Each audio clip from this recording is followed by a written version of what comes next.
عليكم ورحمة الله تعالى وبركاته. إن الحمد لله نحمده ونصلي على رسوله الكريم أما بعد. فقد قال الله تعالى في القرآن العظيم والفرقان المجيد: أعوذ بالله من الشيطان الرجيم بسم الله الرحمن الرحيم ولو أن أهل القرى آمنوا واتقوا لفتحنا عليهم بركات من السماء والأرض. صدق الله العليم. قال نبينا صلى الله عليه وسلم: لا يؤمن أحدكم حتى أكون أحب إليه من والديه وولده والناس أجمعين، أو كما قال عليه الصلاة والسلام: سبحانك لا علم لنا إلا ما علمتنا إنك أنت العليم الحكيم. ربي زدني علما وارزقني فهما وتفهيما. جزا الله عنا محمدا صلى الله عليه وسلم ما هو أهله. لا حول ولا قوة إلا بالله العلي العظيم. கண்ணியத்திற்குரிய அல்லாஹ்வின் நல்லடியார்களே, தாய்மார்களே, சகோதரிகளே, பெரியோர்களே, உலமா பெருமக்களே, இந்த நல்ல நேரத்திலே தங்களின் முன்னால் பேச இருக்கின்ற நல்ல விஷயங்கள் ஆரம்பமாக அடியனுடைய வாழ்க்கையில் வந்துவிட வேண்டும் என தாங்கள் எல்லாம் துஆ செய்ய வேண்டும் என்று கேட்டுக்கொண்டவனாக, இன்னும் இந்த நல்ல விஷயங்களை செவிதாழ்த்தி கேட்டு செயல்படுவீர்கள் என்று ஆதரவு வைத்தவனாக ஆரம்பம் செய்கின்றேன். கண்ணியத்திற்குரியவர்களே, இது ஒரு நல்ல ஒரு விழா. இறைவனின் பார்வையில் பல அருள் வளங்களை அள்ளித் தருகின்ற ஒரு நிகழ்ச்சி.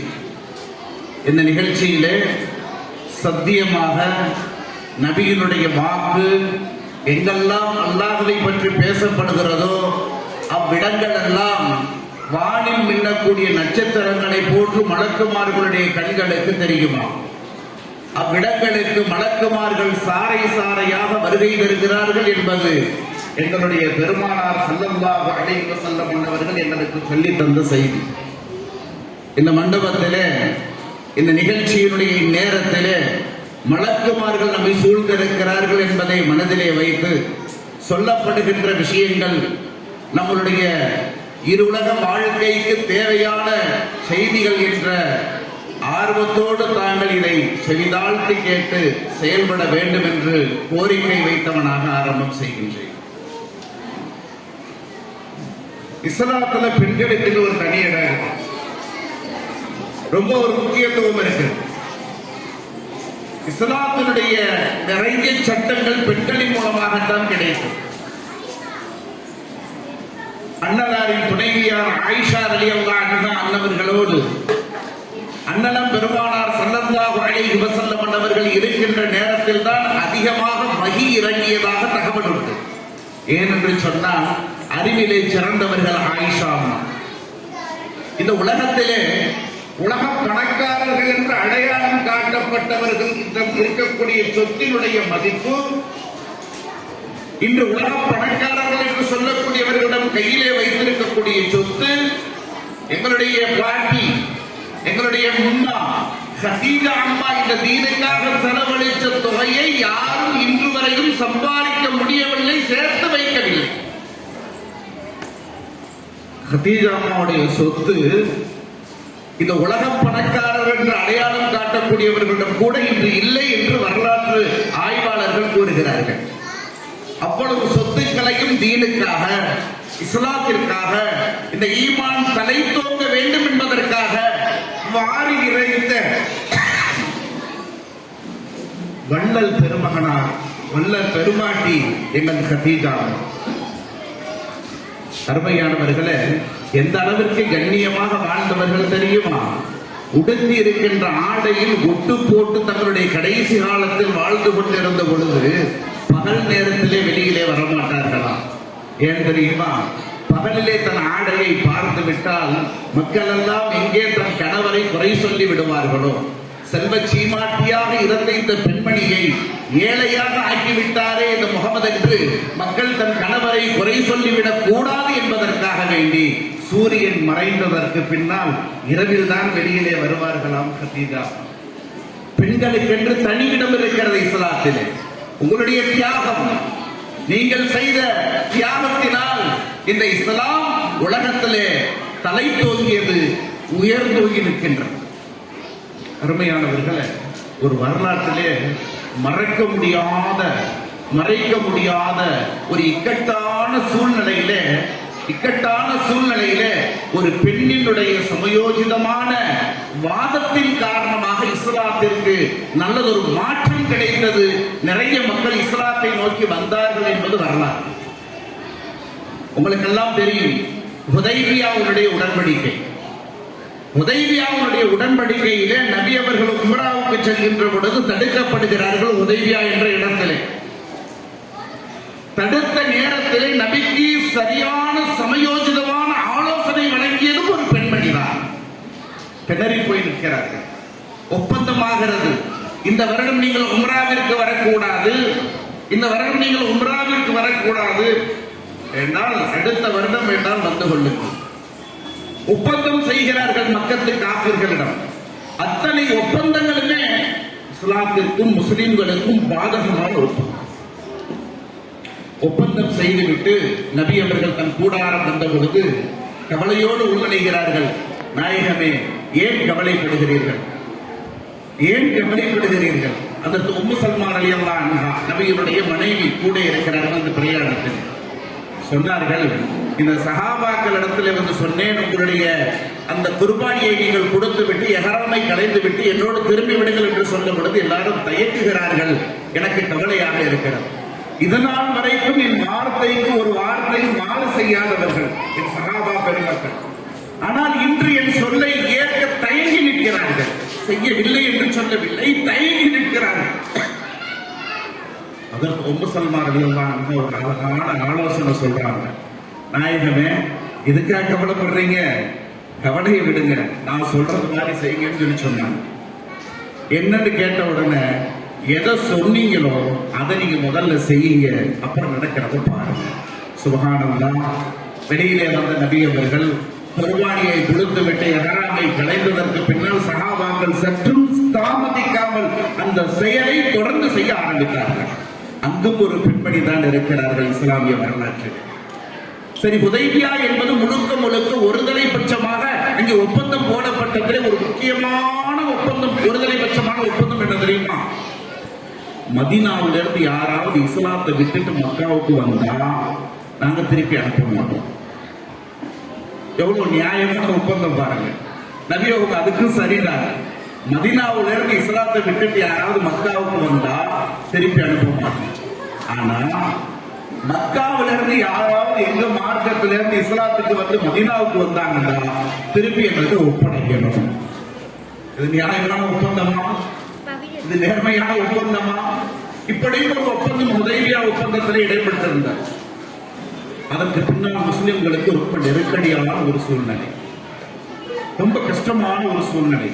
மக்காவிலிருந்து இஸ்லாத்தை ஏற்ற மக்கள் மதீனாவிற்கு செல்ல முடியாத ஒரு அவல நிலைமையிலே தள்ளப்பட்டவர்கள் சொல்லணுமா துன்பத்திற்கு உள்ளாக்கப்பட்டார்கள். நபி அவர்களும் கையை பிசைகிறார்கள். ஒப்பந்தம் போட்டு விட்டோமே, என்ன செய்வது? மக்காவிலேயே இருந்து கொள்ளுங்கள், மதீனாவிற்கு வந்து விடாதீர்கள். ஒப்பந்தத்தை நாம் மீற முடியாது.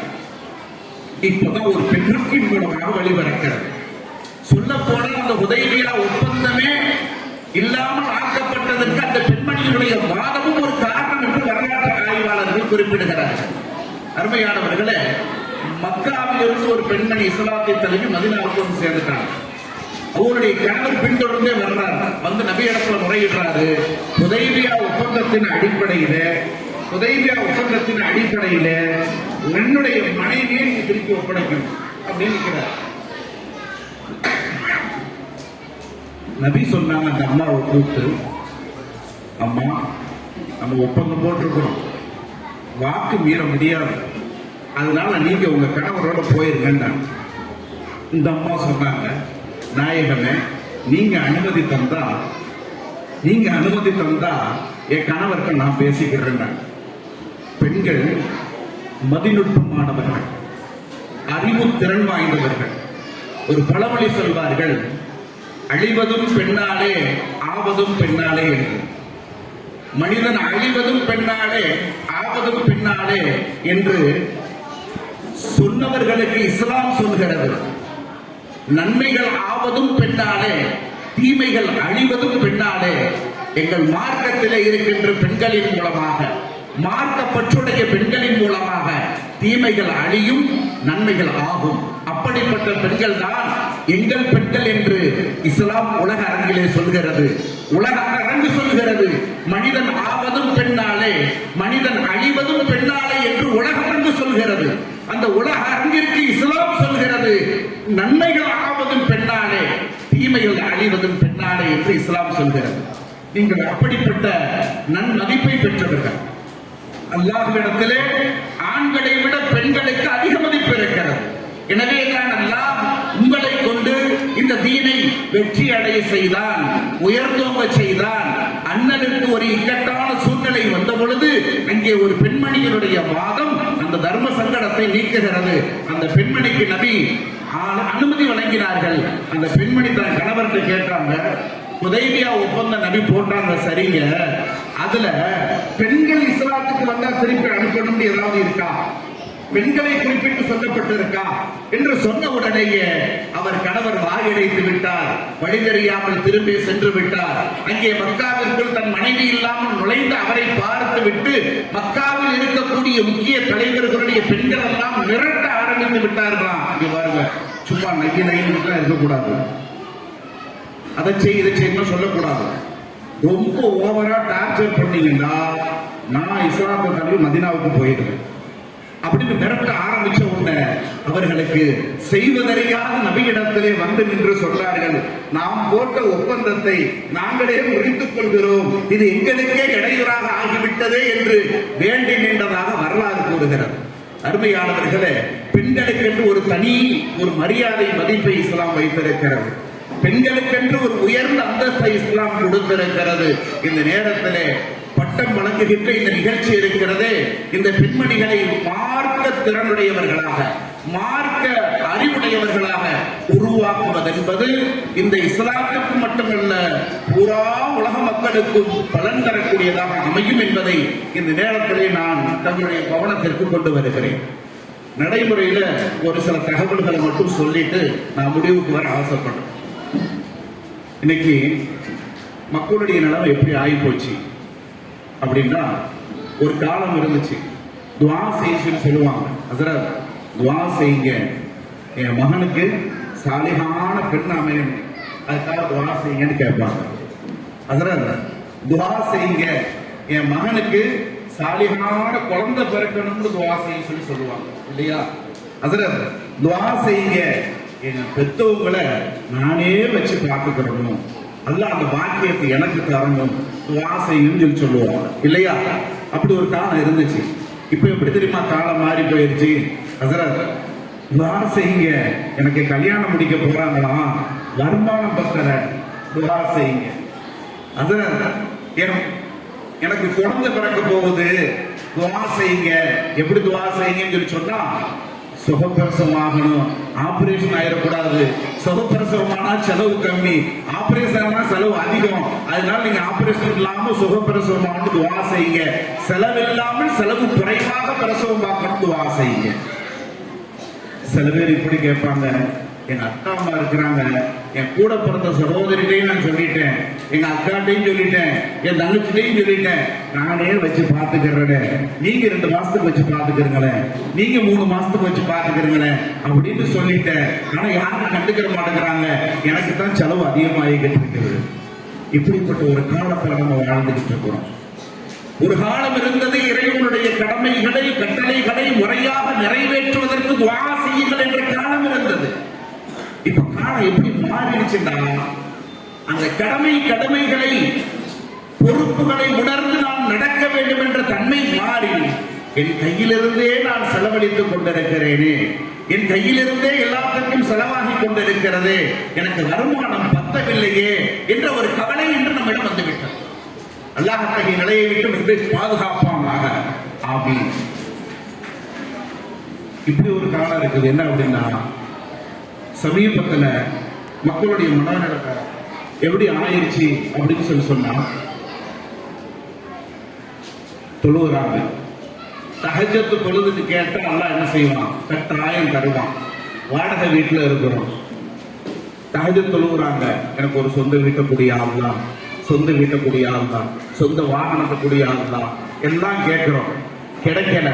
கடைசியில் என்ன ஆகி போச்சு? தஹஜ்ஜத்தோட சேர்த்து சுபஹும் விடுபட்டு போச்சு. ஏன்? நானும் முட்டி மோதி ரப்புட்ட கேட்டு பார்த்துட்டேன், அந்த அல்லாஹ் என் விஷயத்துல கண்ணை திறக்க மாட்டேங்கிறான், எனக்கு வீடு கிடைக்கல, நிம்மதியும் போச்சு, அதனால தொழுகையும் சேர்த்து விட்டுட்டேன். இப்படிப்பட்ட ஒரு காலகட்டத்தை நம்ம வாழ்ந்துருக்கோம். அருமையானவர்களே, பரக்கத் என்று சொன்னால் நாம விளங்கி வச்சிருக்கிறது பல்கி பெறுகிறதுன்னு விளங்கி வச்சிருக்கிறோம். 1000 லட்சமாக ஆக வேண்டும், லட்சம் கோடியாக கிடைக்க வேண்டும், கோடிகள் பல மில்லியனாக கிடைக்க வேண்டும். அதுதான் பரக்கத் என்று நாம் விளங்கி வைத்திருக்கிறோம். பரக்கத் என்பது அதுவல்ல. நமக்கு இறைவன் எதை கொடுத்தானோ அதை மன நிம்மதியோடு பலனாக நாம் அனுபவிப்பது மட்டும்தான் பரக்கத் என்பதை விளங்கிக் கொள்ளுங்கள். அல்லாஹ் குர்ஆன்ல சொல்றான், யாருக்கு நான் பரக்கத் செய்வேன் அப்படிங்கிறது அல்லாஹ் சொல்லி காட்டுறான். வலவ் அன்னஹுல் குர்ஆ ஆமனு வத்தகௌ வஃபதஹ்னா அலைஹிம் பரகாத்தின் மினஸ் ஸமாஇ வல் அர்த். ஊர்வாசிகள் ஈமான் கொண்டு இறையச்சத்தோடு யார் வாழ்வார்களோ அவர்களுக்கு நான் பரக்கத் செய்கிறேன், வானம் பூமியினுடைய பரக்காத்துகளை திறந்து விடுகிறேன் என்று அல்லாஹ் சொல்கிறார். அருமையானவர்களே, விளங்கிக் கொள்ளுங்கள். இந்த நிலைமைக்கு உங்களை உருவாக்க வேண்டும் என்பதுதான் மதரசாக்கள். அரபி மதரசாக்கள், நிஸ்வான் மதரசாக்கள், மக்தபு மதரசாக்கள் எல்லாமே ஈமானுடையவர்களாக, இறையச்சம் உடையவர்களாக தன் வாழ்க்கையை அமைத்துக் கொள்ள வேண்டும் என்பதற்காகத்தான் இந்த மதரசாக்கள் முழுக்க முழுக்க முயற்சி செய்கிறது. அல்ஹம்துலில்லாஹ். நமது பாமன்ல உள்ள இந்த மதரசாவை துவக்கி நடத்தக்கூடிய ஹஜ்ரத் பெருந்தகை அவங்களை பத்தியும் நான் சொல்லணும், அதற்கு சப்போர்ட்டா இருக்கக்கூடிய நிர்வாக பெருமக்களை பத்தியும் நான் சொல்லணும். இதற்கு முக்கிய விருந்தினராக வந்திருக்கக்கூடிய இந்த ஊரினுடைய பள்ளியினுடைய மனாராவை கட்டி கொடுத்த டத்தோவங்களை பத்தியும் நான் சொல்லணும். என்ன அப்படின்னா, அதற்கு அவங்க இருக்கிறாங்களே, எப்படிப்பட்ட இடத்துல சம்பந்தம் பண்ணவங்க அப்படின்னா, முழு இந்தியாவிலையும் நாடறிந்த மார்க்க மேமேதை ஹஜ்ரத் தானவி ரஹ்மத்துல்லாஹி அலைஹி என்று மக்களால் அழைக்கப்படக்கூடிய அஷ்ரஃப் அலி தானவி ரஹ்மத்துல்லாஹி அலைஹி அவங்க பெரிய ஷேக்காக இருந்தாங்க. அவங்கள்ட்ட அவ்வளவு சீக்கிரம் அங்கீகாரம் பெற முடியாது. 2 பேர் தமிழ்நாட்டிலே அவர்கள் மூலமாக அங்கீகாரம் பெற்றவர்கள். அதிலே ஒருத்தர் கீரனூர் சயீத் ஹஜ்ரத் ரஹ்மத்துல்லாஹி அலைஹி. அவர்களை தான் அவுலியாக்கள் என்று அடையாளம் காட்டப்படும். ஷேக்வார்கள் என்று சொன்னால் அவுலியாக்கள் என்று அடையாளம் காட்டப்படும். அவங்களுடைய மகன் வழி பேத்தியை திருமணம் முடித்தவர்கள் ஹஜ்ரத் அவர்கள். நம்ம நிகழ்ச்சியினுடைய ஆரம்பத்தில் கராத்து ஓதிய சகோதரர் அவங்களுடைய கொள்ளு பேர். இந்த ஊர்ல ஹஜ்ரத் அவங்களுடைய குடும்பத்தினர்கள் நான் கேள்விப்பட்டது, அவங்களுடைய தகப்பனார் அரசாங்கத்தில் பணி செய்கின்ற பொழுது லஞ்சம் வாங்காமல் பணி செய்ததனாலேயே அவர்களுடைய வாரிசுகளுக்கு பிழைக்க தெரியாத என்று வேலை கொடுக்கவில்லை என்று நான் கேள்விப்பட்டேன். அது எந்த அளவுக்கு கேள்விப்பட்டது. அப்ப எவ்வளவு பேணுதலான ஒரு வாழ்க்கை அவங்களுடைய தகப்பனார் வாழ்ந்திருப்பார்கள், லஞ்சம் வாங்காமல். சாதாரண விஷயமா? அரசாங்க வேலையிலே கிடைத்தும் அங்கே தன் வாழ்க்கையை சுகத்தை அதிகப்படுத்திக் கொள்ளாமல் ஒருத்தர் வாழ்கிறார் என்று சொன்னால், நான் நினைக்கிறேன் இந்த ராமேஸ்வரம் தீவுல வசிக்கக்கூடிய மக்களுக்கே உண்டான சுகத்தாக இருக்குமோ என்று சொன்னால், இந்திய திருநாட்டினுடைய ஜனாதிபதியும் அப்படித்தான் அடையாளம் காட்டப்பட்டார். ஏபிஜே அப்துல் கலாம் அவர்கள் ஒரு சுகூதியத்தான ஒரு வாழ்க்கை வாழ்ந்தார்கள், பற்றற்ற ஒரு வாழ்க்கை வாழ்ந்தார்கள். அந்த ராஷ்டிரபதியை விட்டு வெளியிலே வருகின்ற பொழுது பெட்டியை எடுத்து வைத்து வெளியிலே தன் 2 பெட்டிகளை எடுத்து வைத்து சொல்கிறார், தோட்டக்காரரை அழைத்து சொல்கிறார், அப்பா செடியிலே ஊத்தக்கூடிய அந்த தண்ணீரை என் பெட்டியிலும் கொஞ்சம் ஊத்திவிடு என்று சொல்கிறார். அவர் கேட்டார், என்னங்க புதுசா இருக்குது, நான் செடிக்கு ஊத்துற தண்ணி உங்க பெட்டியில எங்க ஊத்த சொல்றீங்க? இந்த ராஷ்டிரபதியினுடைய இந்த பொது சொத்தினுடைய தூசி கூட என்னோடு வந்துவிடக் கூடாது என்று சொன்னார் என்று இன்றும் உலக அறிஞர்கள் எல்லாம் அவர்களுடைய வாழ்க்கையை ஏற்று பேசுகிறது.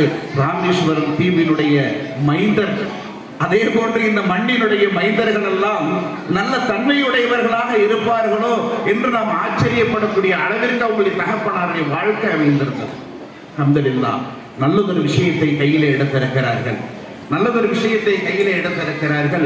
நான் சுப செய்தி சொல்கிறேன் இந்த ஜமாத்திற்கு, நான் சுப செய்தி சொல்கிறேன் இந்த ஜமாத்திற்கு. இதற்கு ஒத்துழைப்பு கொடுத்த ஜமாத்திற்கு கிடைக்கக்கூடிய நன்மை என்ன தெரியுமா? இந்த ஊருக்கு கிடைக்கக்கூடிய நன்மை என்ன தெரியுமா? சுப்ஹானல்லாஹ். தஃப்சீர் பைலாவிலே அதற்கு பைலாவி ரஹ்மத்துல்லாஹ் முஸன்னிஃப் ரஹ்மத்துல்லாஹ் அவர்கள் அந்த கிதாபை எழுதியவர்கள் அல்ஹம்து சூராவிற்கு விளக்கம் எழுதிவிட்டு கடைசியாக ஒரு ஹதீஸை கொண்டு வருவார்கள். அந்த ஹதீஸிலே குறிப்பிடுவார்கள், ஊரிலே அநியாயம் நடக்கின்றது, அட்டூழியம் நடக்கின்றது, பாவங்கள் மிகைத்து விட்டது, அல்லாஹ்வுடைய கோப பார்வை அந்த ஊர் மீது ஏற்பட்டு விட்டது. ஒரு ஊரிலே நடக்கின்ற அநியாயம், அட்டூழியம், பாவங்கள் மிகைத்து விட்டது என்று சொன்னார். நம்ம ஊர் மக்களை பத்தி சொல்லல. என்னடா அதற்கு வந்து உட்கார்ந்துகிட்டு ஊர்ல பாவம் நடக்குது, அநியாயம் நடக்குது, அட்டுழியம் நடக்குது, அல்லாஹ்வுடைய கோப பார்வை ஏற்பட்டுருச்சுன்னு தவறா நினைச்சிடக்கூடாது.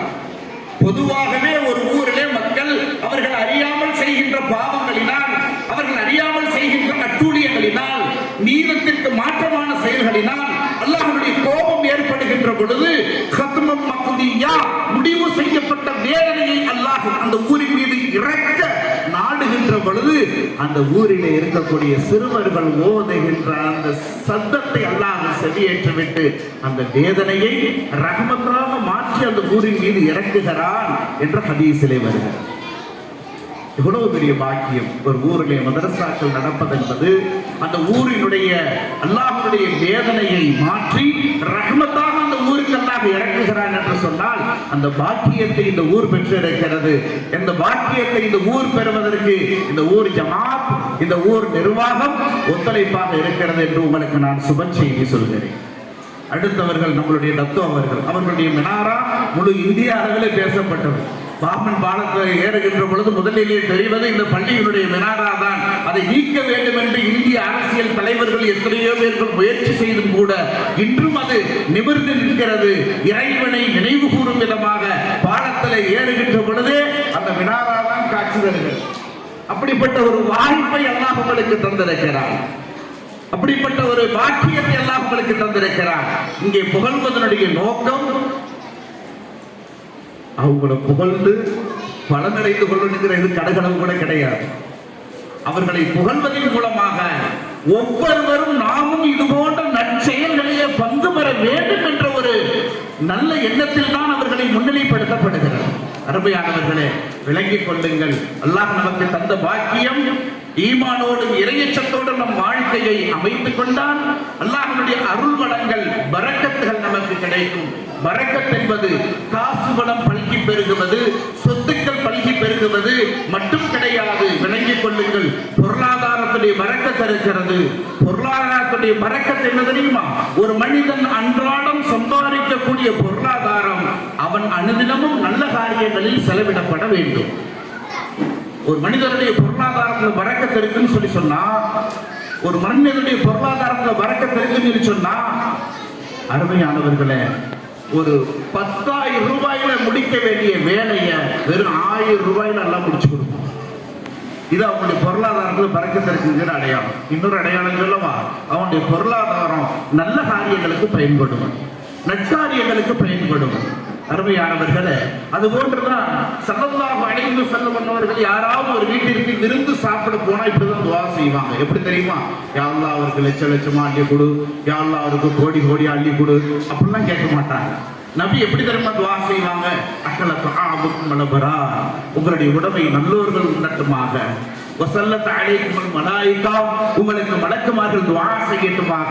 வஅஃதர் இன்தக்கும் ஸாயிமூன், உங்களிடத்திலே நோன்பாளிகள் நோன்பு திறக்கட்டுமாக என்று நபி துஆ செய்வார்கள். அதனுடைய உள்ளர்த்தம் என்ன தெரியுமா? நீங்கள் சம்பாதிக்கின்ற சம்பாத்தியம், நீங்கள் சேர்த்து வைத்த சொத்து பத்துக்கள் நல்லோர்கள் உண்ணக்கூடியதாக, நல்ல காரியங்களுக்கு பயன்படக்கூடியதாக ஆகட்டும் என்பதுதான் அங்கே அர்த்தமாக இருக்கிறது. அப்படிப்பட்ட பாக்கியத்தை இந்த குடும்பத்தினர்கள், இந்த ஜமாத்தினர்கள் இன்று பெற்றிருக்கிறார்கள். அதை நினைத்து நான் சந்தோஷமடைந்து அவர்களுக்கு சுப செய்தி சொல்கிறேன். உங்களுக்கு அல்லாஹ் நிரப்பமாக நிறைந்த நற்கூலிகளை இம்மையிலும் மறுமையிலும் தந்தருள் புரிவானாக. அடுத்திருக்கிறது ஆயுளுடைய பரக்கத்து. பொருளாதாரத்துடைய பரக்கத்தை போன்று ஆயுளுடைய பரக்கத்து. நிறைய பேர் என்ன செய்வாங்கன்னு சொல்லி சொன்னா சொல்லுவாங்க, வாங்க வாங்க இப்பதான் உங்களை பத்தி பேசிக்கிட்ட, உங்களுக்கு ஆயுசு 100ங்குவாங்க. ஒரு துவா. இன்னொரு இடத்துல சொல்லுவாங்க, வாங்க வாங்க இப்பதான் உங்களை பத்தி பேசிக்கிட்டு, உங்களுக்கு ஆயுசு 100ங்குவாங்க. ரெண்டாவது துவா, எவ்வளவு ஆச்சு அஜயார், எவ்வளவு ஆச்சு? 100 + 100 சும்மா சொல்லுங்களேன், 200 வருஷம், 200 வயசு. இன்னொருத்தர் சொல்லுவார், வாங்க வாங்க உங்களை பத்தி தான் பேசிக்கிட்டோம், உங்களுக்கு ஆயுசு 100, 300 வருஷம் வாழ முடியுமா? 300 வருடங்கள் வாழ முடியுமா? இந்த 300 வருட காலங்கள் ஒரு மனிதன் வாழ்ந்தால் என்ன நற்செயல்கள் செய்வானோ அந்த செயல்களை செய்யக்கூடிய பாக்கியத்தை அல்லாஹ் அவருடைய ஆயுளுக்குள்ளே வழங்குகிறான். அருமையானவர்களே, பட்டம் பெறுகின்ற ஆலிமாக்களுக்கு ஒரே ஒரு செய்தியை சொல்லி நான் என்னுடைய உரைக்கு முடிவுக்கு வருகிறேன். நீங்கள் வாழ்கின்ற காலத்திலே ஈமான் இறையச்சத்தோடு வாழ்வீர்களே ஆனால் உங்களுக்கு மட்டுமல்ல, உங்களை சார்ந்த குடும்பத்தார்கள், உங்களுடைய தெருமக்கள், உங்களுடைய ஊர் மக்களுக்கு அல்லாஹ் பொருளாதாரத்திலே வரக்கச் செய்வான், ஆயுளிலே வரக்கச் செய்வான், குடும்பத்திலே வரக்கச் செய்வான் என்ற சுப செய்தியை சொல்லி வாழ்கின்ற காலத்திலே ஆயுளுடைய வரக்கத்தின் உச்சகட்டம் நம்முடைய முடிவு நல்முடிவாக அமைய வேண்டும். அண்ணலம் பெருமானார் ஸல்லல்லாஹு அலைஹி வஸல்லம் அவர்கள் அடிக்கடி துஆ செய்வார்கள், அல்லாஹும்ம இன்னி அஸ்அலுக இல்மத் தௌஹீத் வ அமலல் இக்லாஸ் வ ஹஸ்னல் காத்திமா. யா அல்லாஹ், எனக்கு ஏகத்துவத்தினுடைய ஞானத்தை தருவாயாக, நல்லமல் செய்யக்கூடிய பாக்கியத்தை தருவாயாக, என்னுடைய முடிவை நல்முடிவாக ஆக்கி தருவாயாக என்று துஆ செய்வார்கள். நம்முடைய முடிவு நல்முடிவாக ஆக வேண்டும். நம்மளை சார்ந்த மக்களுக்கும் அந்த முடிவை எல்லாம் ஏற்படுத்தி கொடுப்பதற்கு நீங்கள் உழைப்பு செய்ய வேண்டும். அதற்கு ஒரே வழி குர்ஆனுடைய உழைப்பு. வாழ்கின்ற காலத்திலே உங்களை சார்ந்து குர்ஆன் ஓத தெரியாத தன் ஆயுளிலே ஒரு 10 பேருக்காவது குர்ஆனை ஓத சொல்லி கொடுத்து விட வேண்டும் என்ற லட்சியம் வைராக்கியம் வைத்துக் கொள்ளுங்கள். வாழ்கின்ற காலத்திலே கணவனுடைய துஆவை பெற்றுக் கொள்ளுங்கள். எனக்கு தெரிந்து ஒரு பெண்மணி, தமிழகத்தினுடைய ஒரு பெண்மணிக்கு மக்காவுடைய இமாம் அப்துல் ரஹ்மான் சுதைசி ஜனாசாவுடைய தொலை வைத்தார்கள். ஜனாசாவுடைய தொழுகை தொலை வைத்தார்கள். நான் உம்ராவுக்கு சென்றிருந்த பொழுது ஒரு ஆளின் பெருந்தகை அவர்களுடைய மனைவி மக்காவிலே மௌத்தாகி விட்டார்கள் என்று என் நண்பர் போன் செய்து சொன்ன பொழுது, அங்கே நீங்கள் செல்லுங்கள், அவருக்கு ஆறுதல் சொல்லுங்கள் என்று என்னிடம் வேண்டிக் கொண்டார். அங்கே ஜனாசா இருக்கும் இடம் தேடி சென்ற பொழுது மிலிட்டரி பாதுகாப்போடு அந்த ஜனாசா வைக்கப்பட்டிருக்கிறது. பொதுவாக வந்த யாரும் அங்கே நிலைந்து விட முடியாது. பொதுவாக என்று ஜனாசா தொழுது கொள்ளலாம், உறவினர்கள் மட்டும், சொந்தங்கள் மட்டும் தான் அங்கே அனுமதிக்கப்படுவார்கள் என்று என்னையும் அவர்களோடு சேர்த்து நிற்க வைத்தார்கள் ஜனாசா தொழுகையிலே. எனக்கு முன்னால் அப்துல் ரஹ்மான் சுதைசி அவர்கள் இன்று அந்த பெண்மணிக்கு ஜனாசா தொழ வைக்கிறார். அங்கிருந்து எடுத்து அடக்கம் செய்யப்பட வருகின்ற பொழுது ஹஜ்ஜிக்கு வந்தவர்கள் மௌத்தானால் அவர்களை அடக்கம் செய்வதற்கென்று தனி கபரிஸ்தான் மக்காவில் இருக்கிறது. உள்ளூர் வாசிகளை கூட அங்கே அடக்கம் செய்யப்படுவது கிடையாது. அவ்வளவு மகத்துவமாக அந்த மக்கள் நினைக்கிறார்கள். அங்கே அடக்கம் செய்துவிட்டு அந்த ஆளின் பெருந்தகை கையை பிடித்துக் கொண்டு சொன்ன தகவல் என்ன தெரியுமா? என் மனைவி வாழ்கின்ற காலத்திலே என் சொல்லுக்கு மறுசொல் சொல்லாதவள், என்னுடைய சொல்லுக்கு கட்டுப்பட்டு நடந்தவள். அந்த ஒரு பாக்கியம்தான் என்னுடைய மனைவிக்கு இன்று ஹரமிலே மௌத்தை அல்லாஹ் கொடுத்தான். ஜனாசா தொழ வைக்கக்கூடிய பாக்கியத்தை, மக்காவுடைய இமாம் ஜனாசா தொழ வைக்கக்கூடிய பாக்கியத்தை அல்லாஹ் கொடுத்தான் என்று உணர்ந்து அந்த மனைவிக்கு அவர்கள் துஆ செய்தவர்களாக சொன்ன வார்த்தை இன்னும் என் காதிலே கேட்டுக் கொண்டிருக்கிறது. அருமையான பெண்மணிகளே, உங்களுக்கென்று தனி மதிப்பு மரியாதை இந்த இஸ்லாத்திலே இருக்கிறது. உங்களுக்கென்று தனி ஒரு சிறப்பை அல்லாஹ் கொடுத்திருக்கிறான். நீங்கள் நினைத்தால் நன்மைகளை ஆக்கவும் முடியும், தீமைகளை அழிக்கவும் முடியும் என்பதை உள்ளத்தில் வைத்துக் வைத்துக் கொள்ளுங்கள். நீங்கள் வாழ்ந்து நன்மை சிறந்தோங்க செய்த நல்ல பெண்மணிகளாக, தீமைகளை அழித்தொழித்த நல்ல பெண்மணிகளாக நீங்கள் வாழ்ந்து சிறக்க வேண்டும் என்று இந்த நேரத்தில் துஆ செய்து முடிக்கின்றேன். வஆகிரு தஅவானா அனில் ஹம்துலில்லாஹி ரப்பில் ஆலமீன். அஸ்ஸலாமு அலைக்கும் வரஹ்மத்துல்லாஹி தஆலா வபரகாத்துஹு.